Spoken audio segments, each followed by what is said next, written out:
सैयदना उमर रज़ी अल्लाह अन्हु एक मर्तबा मस्जिद नबवी गए। उन्होंने एक नौजवान को देखा कि ज़ारो कितार रो रहा है। उन्होंने पूछा, नौजवान क्यों रो रहे हो? नौजवान ने कहा, मुझसे एक बड़ा गिनाह हो गया है। अब मुझे डर है कि मेरा गिनाह माफ़ होगा कि नहीं, मैं इसलिए रो रहा हूँ। उमर हमजा ने फरमाया, कोई बात नहीं, मेरे साथ चलो, मैं नबी पाक की खिदमत में अर्ज करता हूँ, वो आपके लिए शफात करेंगे और गिनाह माफ़ हो जाएगा। चुनांचे वो नौजवान नबी पाक की खिदमत में रोता हुआ आया। नबी पाक ने इसको रोता हुआ देखा और फरमाया, तुमसे कौन सा गिन अलिफ है हुआ है? इसने अर्जुआत किया, मैं क्यों ना रोऊं, हालांकि मैंने ऐसे ऐसे गिन अलिफ है अंजाम दिए हैं कि खुदावंद आलम इनमें से बाज की वजह से मुझे जहन्नम में भेज सकता है। मैं तो ये मानता हूँ कि मुझे मेरे गिनओं के बदले दर्दनाक इंजाब दिया जाए और खुदावंद आलम मुझे बिल्कुल मुआफ नहीं कर सकता। पैगंबर करमीम ने फरमाया, क्या तूने खुदा के साथ शिर्क किया है? इसने कहा, नहीं, मैं शिर्क से पनाह चाहता हूँ। हज़रत ने फरमाया, क्या किसी नफस मोहतरमा का कत्ल किया है? इसने कहा, नहीं। अपने फरमाया, खुदावंद आलम तीर बड़िए गिनओं को बख्श देगा, अगरचे बड़े बड़े पहाड़ों के बराबर ही क्यों ना हो। इसने कहा, मेरे गिनाह बड़े बड़े पहाड़ों से भी बड़े हैं। इस वक्त पैगंबर ने फरमाया, खुदावंद आलम तेरे गिनओं को जरूर बख्श देगा, चाहे वो सातों जमीन, दरिया, दरख्त, ज़रात और ज़मीन में दूसरी मौजूद के बराबर ही क्यों ना हूँ। बेशक तेरे गिनाह काबिल बख्शिश हैं, अगरचे आसमान, सितारों और अर्श विक्रसी के बराबर ही क्यों ना हूँ। इसने अर्ज किया, मेरे गिनाह इन तमाम चीज़ों से भी बड़े हैं। पैगंबर अकरम ने गैस के आलम में इसे देखा और फरमाया, ए जवान, तेरे ऊपर अफसोस सीन है, क्या तेरे गिनाह ज्यादा बड़े हैं या तेरा खुदा? ये सुनकर वो जवान सजदे में गिर पड़ा, अलिफ वर रखा, पाक व पाकीज़ा है मेरा परवरदिगार, रसूल अल्लाह, इससे बुजुर्गी तो कोई नहीं है, मेरा खुदा तो हर अजीम से तर है। इस वक्त हजरत ने फरमाया, क्या बड़े गिनओं को खुदाए बुजुर्ग के अलावा भी कोई मुआफ कर सकता है?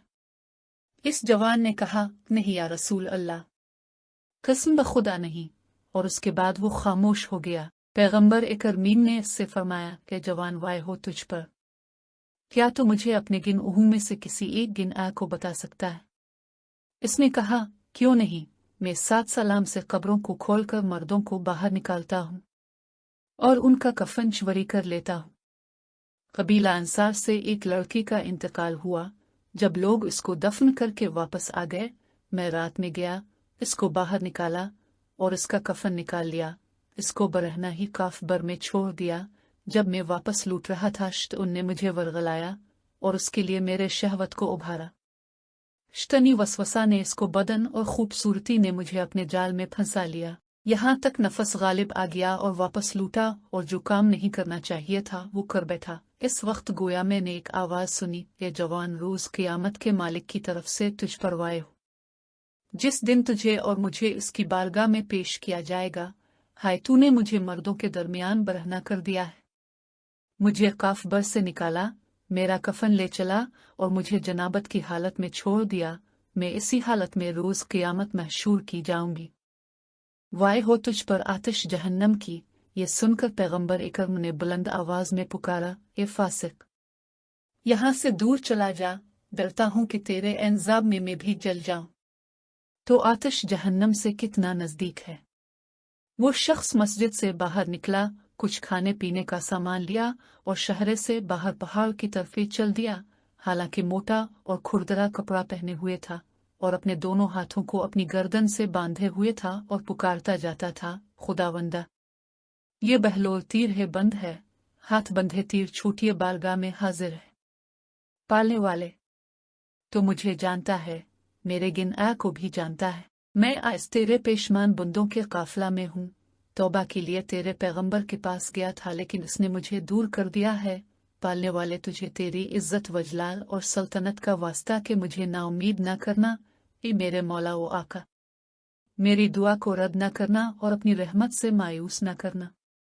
वो 40 दिन तक दुआ और मुनाजात और गिरिया ओ जारी करता रहा اور اگر میری دعا قبول نہ ہوئی ہو اور میرے گناہ بخشے نہ گئے ہوں نیز مجھ پر انصاف کرنے کا ارادہ ہو تو میرے اوپر آتش نازل فرماتا کہ میں جل جاؤں کسی دوسری عقوبت میں مبتلا کر دے تاکہ میں ہلاک ہو جاؤں، بہرحال قیامت کی ذلت اور رسوائی سے مجھے نجات دی دے۔ چنانچہ اس موقع پر درج ذیل آیات نازل ہوئیں، اور وہ یہ لوگ ہیں کہ جب کوئی نمایاں گن آیا کرتے ہیں یا اپنے نفس پر ظلم کرتے ہیں تو خدا کو یاد کر کے اپنے گن اوہوں پر استغفار کرتے ہیں، اور خدا کے علاوہ کون گن اوہوں کو معاف کرنے والا ہے، اور وہ اپنے کیے پر جان بوجھ کر اصرار نہیں کرتے۔ یہی وہ لوگ ہیں جن کی جزا مغفرت ہے، اور وہ جنت ہے جس کے نیچے نہریں جاری ہیں، وہ ہمیشہ اسی میں رہنے والے ہیں، اور عمل کرنے کی یہ جزا بہترین جزا ہے۔